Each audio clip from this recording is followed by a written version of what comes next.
V pondelok ideme v Košiciach otvoriť prevádzku supermodernej magnetickej rezonancie, využívajúcej prvky umelej inteligencie.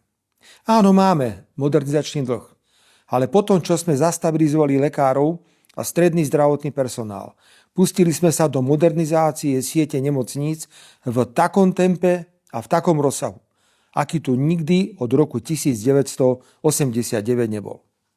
Slovensko, vážení priatelia, nie je žiadna čierna zdravotnícka diera. Keď som v roku 2006 prvýkrát sadol do premiérskeho kresla, do zdravotníctva išli 4 miliardy eur. Teraz je to už takmer 10 miliard eur ročne. Peňazí je dosť, len musíme zapracovať na efektivite a kvalite poskytovaných služieb a nebáť sa ísť aj do inovatívnych postupov, ako je napríklad spolupráca so súkromným kapitálom a hľadanie právnej formy fungovania štátnych nemocníc, ktorá bude viesť k vyrovnanému hospodáreniu týchto nemocníc a nie k tvorbe dlhu.